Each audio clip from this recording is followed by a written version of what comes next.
Eh bien, soyez les bienvenus hein, sur le plateau de la Grande Team si vous venez d'arriver. Bonsoir à ceux qui nous prennent en cours de route. Eh bien, on est ravis de vous retrouver, d'être tous les soirs de plus en plus nombreux pour parler sport, oui, pour parler de toute l'actualité sportive. Le rendez-vous de la Grande Team, c'est du lundi au vendredi, de 20h30 à 22h et on est disponible sur le canal 203, StarTime 740, la TNT numéro 3 ou encore sur l'application RTI Mobile. Et je vous rappelle que dans cette émission, eh bien, vous avez la parole. Oui, vous pouvez nous appeler en direct au 21 59 93 99. Je reprends 21 59 93 99 eh bien, pour répondre à une question. Et ce soir, eh bien, on va parler des huitièmes de finale de l'UEFA Champions League. Et cette question, eh oui, le PSG peut-il éliminer le Barça?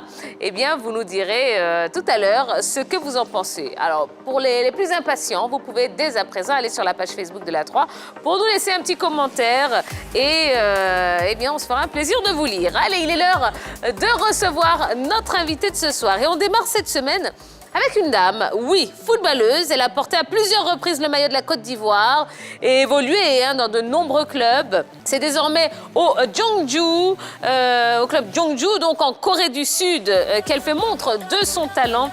L'internationale Naï Esther est l'invitée de la Grande Team. Bonsoir Esther. Bonsoir la Grande Team. Comment allez-vous? Très bien. Bon, ben, bienvenue, hein. On est content de vous recevoir sur le plateau. Merci.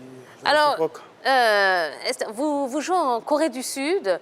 Bien sûr. Et qu'est-ce que vous faites au pays alors? Bon, je suis là pour mes vacances. Ah oui, effectivement. Je suis là pour mes vacances. On a fini le 16, le 16 novembre. Oui. Voilà. Et vous reprenez quand? Bon, je rentre juste après les fêtes. Après les fêtes, oui. D'accord. Bon, comment vous êtes arrivé jusqu'en Corée du Sud? Bon, c'est le foot. On n'a pas de destination fixe. Donc, là où on te propose plus, c'est là que tu pars. Voilà. Donc, j'ai préféré aller en Corée du Sud parce que j'ai joué en Russie, en Norvège. Et là-bas, j'ai trouvé ça bon. C'est pour ça que je me suis rendu en Corée du Sud.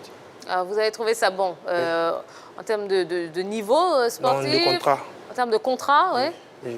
Vous proposez un meilleur contrat? Oui, bien sûr. Il n'y a pas eu une petite appréhension quand même? Parce que là, on est complètement dépaysé par rapport à la Côte d'Ivoire ou par rapport aux pays occidentaux qui sont peut-être plus proches de nous. La Corée du Sud, il n'y a pas eu non, aucune hésitation? Non. Auparavant, j'étais déjà contacté par une équipe, mais j'ai refusé parce que je voulais jouer la Champions League avec mon club de Russie, le club Rushanka. Ouais, juste après ça, quand j'ai fini avec le club, je devais même signer en Chine. Mais il y a eu un petit problème. Donc, je me suis rendu une saison en Norvège et juste après ça, j'ai décidé de partir en Corée du Sud. Alors, comment s'est faite l'intégration? Vous ne parlez pas coréen, à ce que je sache. Comment s'est faite l'intégration là-bas? Non, mais c'est pas... C'est pas tout, il n'y a pas de complication. Moi, je pense que sur le terrain, il n'y a pas une histoire de communication. On porte les mêmes couleurs. Voilà, comment vous échangez? Bon. En anglais, en français, en coréen? En anglais. Okay. Nous, parce qu'on se devient mieux.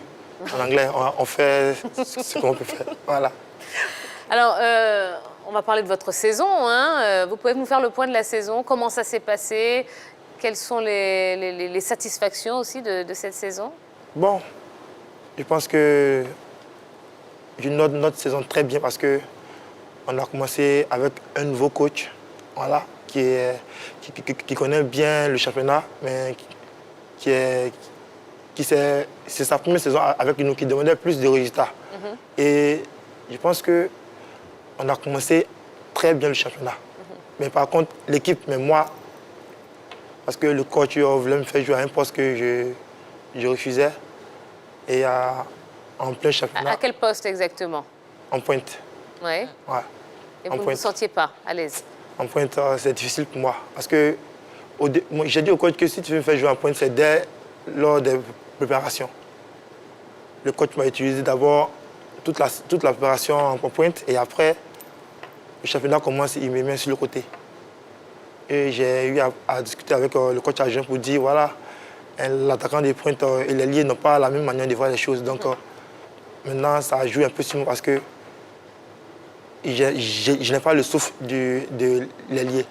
Donc après, il a compris que c'était ça, donc il m'a mis sur le côté. Et là, tout a commencé à aller bien. D'accord. Parlez-nous un petit peu du niveau du football féminin en Corée du Sud. Je pense que le championnat est très bien. Technique, voilà, technique. Pas physique, technique. Vous avez joué en Norvège, vous avez joué aussi en Russie. Oui. La comparaison entre le championnat russe, norvégien et celui de la Corée du Sud. Je pense que le championnat coréen est technique. Russe, physique, et la Norvège aussi. Plus physique que la Russie. Voilà. Le championnat norvégien, ça tire sur le championnat anglais. Voilà, le foot anglais. Le championnat russe, bon, on peut dire le championnat français. Voilà. Maintenant, le championnat coréen, le championnat espagnol. Ils sont plus techniques. Championnat espagnol. Voilà. Pas physique. D'accord. Bon, vous êtes extrêmement connu, vous êtes extrêmement apprécié ici, en Côte d'Ivoire. Comment le public a réagi au fait que vous vous expatriez et aussi loin que ça? Bon, d'autres personnes se sont posé la question pourquoi notre Adebayor se retrouve en Corée du Sud. Ben oui. Bon, je pense qu'arrivé à un certain moment, il ne faut pas se frotter seulement que sur le nom ou bien le championnat qu'on entend ici, parce que c'est nous qui jouons. Voilà, c'est nous qui voyons la réalité sur le terrain. Je pense que j'ai fait mon choix de la Corée parce que on prend de l'âge. Oui. Et arrivé à un certain moment, je pense que le foot va nous lâcher encore. Je me suis plus basé sur où on peut mieux me payer. Voilà. Aujourd'hui, est-ce que vous vous sentez bien en Corée du Sud? Oui, je peux dire oui. Mieux que dans des clubs où j'ai joué, comme la Norvège, la Serbie, bon, la Russie. En première année, c'était difficile, mais après, quand j'ai changé de club, c'était bon. Très bien. Eh bien voilà, messieurs, dames, Esther Nahi est sur le plateau de la Grande Team. Si vous avez des questions à lui poser, eh bien, vous pouvez lui faire parvenir via la page Facebook de la 3. Alors, on va parler, évidemment, vous l'avez bien compris, du football féminin. C'est l'actu de ce soir.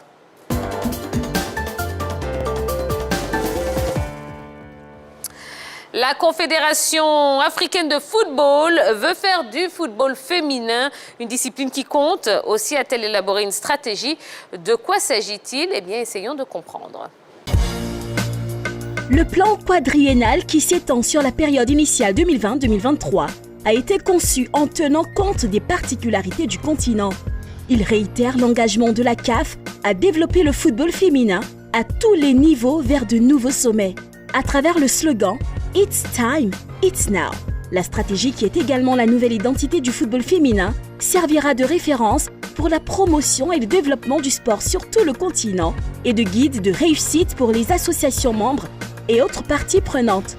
La stratégie repose sur 5 piliers principaux, à savoir le développement, les compétitions, le marketing et la promotion, la professionnalisation et le leadership, ainsi que l'impact social.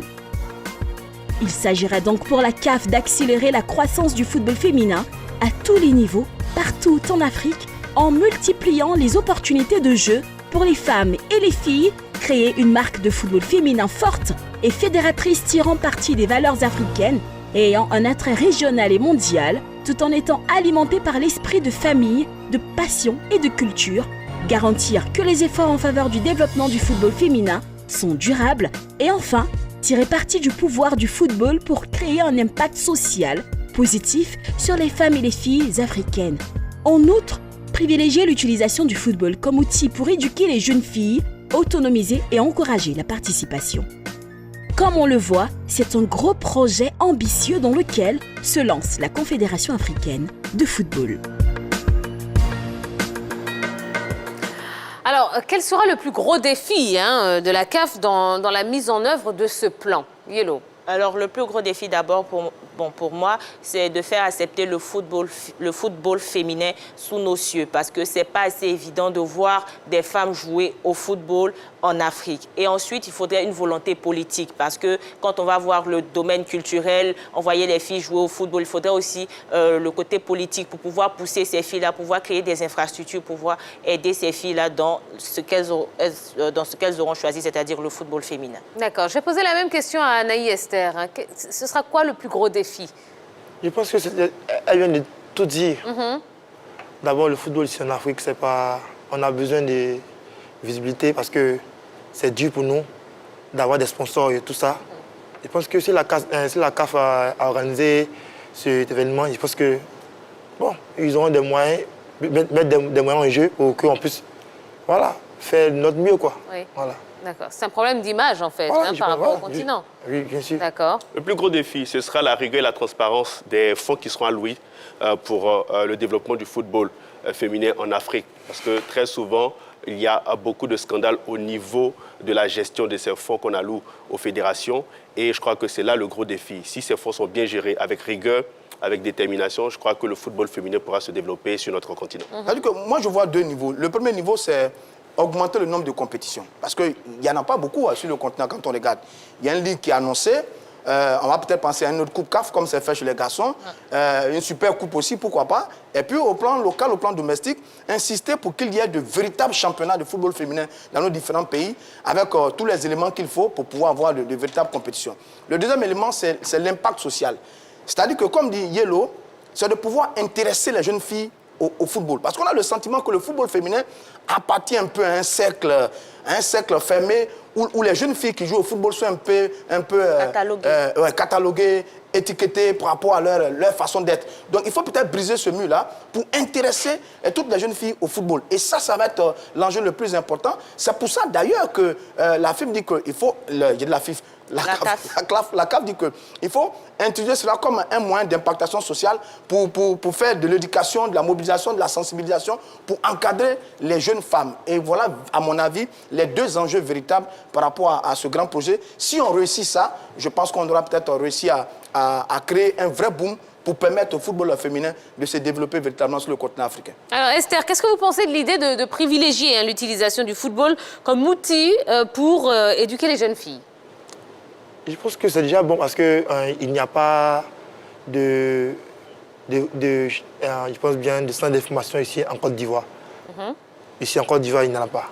Je pense que si déjà on met l'accent sur l'éducation, c'est déjà bon.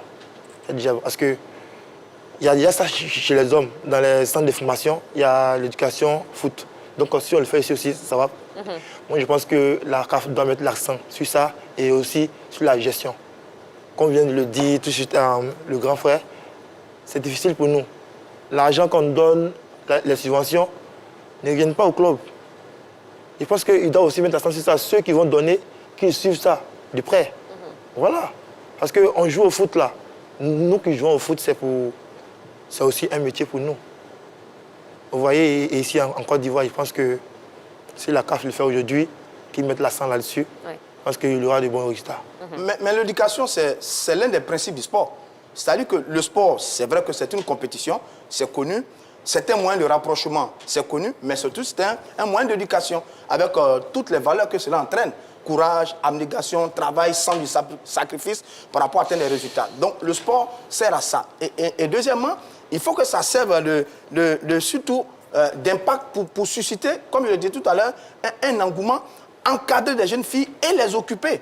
Et le sport peut réussir ça, mais parfaitement. C'est pour ça d'ailleurs que quand la CAF lance un tel projet, vous posez la question tout à l'heure de est-ce qu'on n'a pas réussi à faire le football? Il faut donc essayer avec les filles. Ah mais oui, parce que le football féminin aujourd'hui, il y a un boom au niveau mondial.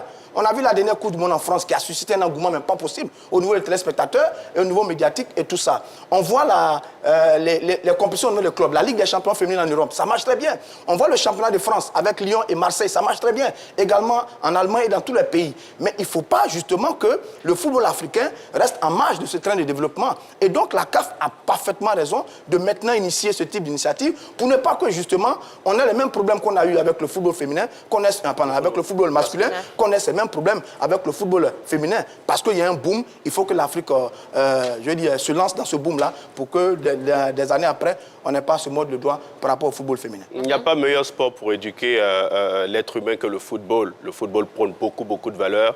Beaucoup de valeurs. On parle de rigueur et je pense qu'il y a beaucoup de valeurs. Mais ce qu'il faut savoir, c'est que la gestion des fonds, c'est très important. Quand il y a une mauvaise gestion au niveau des fonds qui sont alloués, il va falloir savoir qu'il y a forcément des difficultés qui arrivent derrière. Les filles ne sont pas bien payées, elles n'ont pas les équipements qu'il faut pour jouer au football dans de bonnes conditions. On n'a même pas de stade, c'est vraiment compliqué, c'est vraiment difficile. On espère que la CAF et la FIFA, ces deux entités, ces deux institutions seront assez regardants sur ces fonds-là. Voilà, pour que notre football au plan africain puisse véritablement se développer parce que les filles en souffrent beaucoup. Bon, et bien voilà, en tout cas, voilà ce qu'on pouvait vous dire concernant donc, ce plan de développement du football féminin de la part de la CAF, en espérant aussi qu'ils iront au bout quand même de ce plan-là. Surtout ça. En espérant aussi que nos fédérations vont s'y mettre pour pouvoir aussi développer le championnat local féminin. Absolument, absolument. Alors Esther, on va en revenir à vous et votre carrière. Aujourd'hui, quelle est votre situation en équipe nationale? Oui, je pense que ça va. Ça va parce qu'il y avait un moment où je n'étais pas en sélection parce que, bon, c'est le choix du coach. Donc, ça va, ça va. Vous dites ça va, mais en 2015, vous participez à la Coupe du Monde. Oui. Au sorti de cette Coupe du Monde, il y a un scandale qui éclate, notamment en ce qui concerne les primes de match qui n'auraient pas été payées par les dirigeants. Quelle est votre part de vérité sur cette affaire? Je pense que j'ai eu à parler de ça une fois parce que il y a des journalistes qui travaillent à la fédération, qui savent très bien ce que nous, les joueuses, nous vivons. Déjà être travaillé à la fédération. Mais après, ces mêmes journalistes, ça passe derrière pour venir nous poser des questions. Vous voulez qu'on s'exprime sur quoi? Bon, dites-nous aujourd'hui. On dit quoi? Qu'est-ce qui s'est réellement passé? Est-ce que c'est vrai que vous n'avez pas reçu vos primes après la Coupe du Monde 2015? On n'a pas reçu des primes. Jusqu'à aujourd'hui? Oui. Mais on nous dit également qu'il y a eu une catégorisation. Il y a eu les joueuses professionnelles qui ont été traitées autrement, et les joueuses locales qui ont été traitées autrement. Est-ce que c'est vrai? Après la CAN 2014, nous qui sommes des professionnels, on devait retourner en club. Ils ont possibilité pour payer d'abord les primes des filles qui devaient retourner en club. Parce qu'il n'y avait seulement que 5 professionnels. Absolument, oui. 5. Oui. Deux filles, moi et Inestia, pour l'Europe, les 3 autres au Maroc. Elles ont reçu, on a reçu nos primes de 4 millions. Oui. Après, on devait payer pour nos coéquipiers qui étaient restés ici en Côte d'Ivoire. Bon, on a pris notre argent, nous sommes retournés en club. Après, il n'y a pas eu de suite aux primes pour les autres. Au plan local. On revient pour le mondial.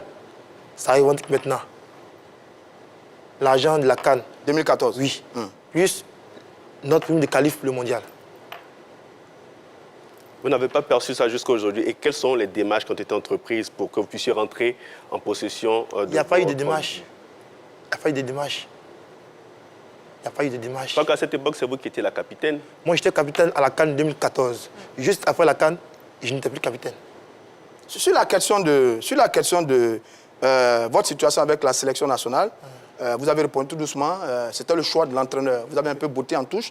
Oui. Est-ce que vous êtes en conflit avec Touré Clémentine? Moi, je ne suis pas en conflit avec... C'est une question, hein? Non. Je ne suis pas en conflit avec un coach. On peut pas être en conflit avec un coach. C'est le coach qui peut déstabiliser un joueur à la minute. Je ne suis pas en conflit avec mon coach. Mais est-ce que vous comprenez le choix de votre coach? Bien sûr. C'est son choix. Parce qu'après un résultat, on ne donne pas aux joueuses. C'est le coach qu'on voit. Donc, je pense que mon absence n'a pas fait de dégâts ni de... Ça n'a pas joué sur mes coéquipiers parce qu'on a vu ici à la CAN. Oui, elle a été justifiée comment, votre absence en sélection? Bon, on dit manque de performance. Qu'est-ce que vous dites? Manque de performance. Moi, je pense que c'est parce qu'on n'est pas vu aux yeux du monde comme ici en Côte d'Ivoire. De un, ici, la dernière fois, j'ai eu à faire un commentaire sur le poste de Borato Sportif. Il publie chaque semaine les joueurs qui marquent en club et tout. Et nous, les joueuses, on nous oublie. Donc, j'ai eu à faire mon commentaire pour dire, ah donc, nous, ne sommes pas comptés dans le foot ici en Côte d'Ivoire. Il m'a répondu, même soutien aux éléphants. Pareil. Éléphants, ça, il parle des éléphants. Nous, ne sommes pas comptés dedans. Bon, alors Parce que, non. Parce que quand on parle des éléphants, de soutien aux éléphants, on parle de tout le monde. Absolument, c'est Chaque semaine, nous aussi, nous jouons. C'est juste. Mais zéro. Donc, mais maintenant, si le coach ne m'a pas appelé en sélection, comment on peut savoir que Naïd n'est pas en forme ou elle est en forme en club? Voilà. Donc, ce que le coach dit, on suit. D'accord. C'est tout. Hello. Alors, on constate que nos joueurs, nos pros ivoiriens qui évoluent bien évidemment ailleurs, entreprennent des démarches sur le plan local. Il y a des championnats, il y a des tournois en leur nom pour pouvoir promouvoir le football ivoirien, le football masculin. Qu'en est-il de vous, les pros ivoiriennes qui évoluent ailleurs? Est-ce que vous avez des tournois ici en Côte d'Ivoire? Des tournois ici en Côte d'Ivoire, non. Comment vous faites la promotion du football féminin? Je pense que nous gagnons peu en club. Peu en club. Ici, ce n'est pas à nous de... Si moi, je dois organiser un tournoi ici, c'est un tournoi masculin. Pourquoi? Mais pourquoi? Mais il n'y a pas d'équipe pour des filles pour venir jouer au foot. Mais vous ne pensez pas que c'est une bonne raison pour pouvoir créer un tournoi, pour pouvoir sensibiliser des filles au football féminin? C'est une Vous bonne laissez idée. tout à la main des hommes. Non, c'est une bonne idée. Mais il y a la volonté qui est là. Si ces filles, si aujourd'hui j'organise un tournoi, ce ne sont pas des filles qui jouent au championnat qui vont venir jouer ce tournoi. Tu vois? On va prendre des filles dans les quartiers qui n'ont même pas joué au foot. Bon, je pense que ça ne sert à rien. Ça peut servir de détection. Des détections. Oui. Non, mais ici en Côte d'Ivoire, quand tu dis à une maman, à ta fille joue au foot, ça devient autre chose. Donc vous voulez qu'on fasse quoi? On organise un tournoi, puis demain, la fille est en train de jouer, on dit non, quitte le terrain, allez, va faire le ménage. Qu'est-ce qu'il faut aujourd'hui, ou qu'est-ce qu'il manque peut-être à la sélection ivoirienne pour qu'elle puisse rivaliser avec des nations hein, comme le Cameroun, le Nigeria, l'Afrique du Sud? Je pense que déjà, on rivalise déjà parce que je pense que le Nigeria déjà nous respecte. Cameroun, l'Afrique du Sud. On manque de motivation. Et quand je parle de motivation, on peut bien le savoir. On manque de motivation. De moyens, donc. Oui, bien sûr. Parce que le talent pur existe ici en Côte d'Ivoire. On a plus de joueuses ici qui sont talentueuses. Pas qu'elles ont passé dans les centres de formation. Nées avec. Déjà, tu prends une fille dans un quartier qui n'a pas fait un centre de formation, qui a un talent pur, tu la mets dans un club. Cette fille veut faire du foot, sa carrière, genre un métier, tout. Et puis, après un match de football du championnat, tu lui remets un billet de 2000 comme prime. Vous êtes sûr que cette fille va revenir encore jouer? Elle va chercher à avoir un boulot pour se concentrer. Nous autres, on a cru. Ce qu'il y a eu aujourd'hui, nous autres, on a passé par là. Et quand je croise certaines mes petites sœurs, certaines filles, il leur fait croire que oui, ce n'est pas le moment de baisser. Il faut toujours persévérer. Comme nous. Nous, on touche les primes de 500. De 1000 francs après un championnat. Moi, j'habite Yopougon. Je joue à 13 juillet. J'ai fini, tu me donnes un billet de 1000 francs comme ma prime. Je rentre comment? Tu vois? Mais on a essayé de faire avec. Et c'est la sélection au moins qui nous portait un peu, genre qui nous faisait un peu voir aux yeux du monde. C'est après la CAN 2012 que nous autres, nous sommes partis en Serbie. Vous voyez? On manque de motivation. Quand il n'y a pas de motivation, côté agent, côté... infrastructure. Voilà, tout ça. Sinon, le talent pur, on a une très bonne équipe. Ouais. De bonnes joueuses. D'accord. Naï Esther, dernière question à notre entretien. Est-ce que vous serez toujours au club de Jeonju la saison prochaine? Oui, j'ai prolongé avant d'entrer. Ah. Pour combien de saisons? Une saison. Une saison? Oui. D'accord. Eh bien, très bien. Merci beaucoup, Naï Esther. Merci d'être passé nous faire un petit coucou sur le plateau de la Grande Team. Un dernier message peut-être à adresser à tous ceux qui vous suivent depuis des années, qui n'ont peut-être pas forcément l'occasion de le faire, hein, puisque vous êtes très très loin. Mais est-ce que vous avez un petit message à adresser? C'est notre débailleur, hein? Ok, non, ouais. Ça va, juste leur dire que je suis là, je me porte bien et la sélection, c'est pour bientôt. Voilà. Donc, je pense que la saison 2020 a vraiment été dans de bonnes conditions, mais que Dieu nous donne une longue vie pour terminer cette année en beauté et entamer une très bonne saison aussi. Votre Adebayor est là, elle se porte très bien. Merci beaucoup. Merci beaucoup, notre Adebayor. Allez, on va marquer la deuxième pause de la soirée. Merci beaucoup à Naï Esther. Vous revenez quand vous voulez sur le plateau de la Grande Team. C'est votre maison ici dorénavant. Donc, dès que vous êtes de passage, n'hésitez pas à venir nous faire un petit coucou. OK ?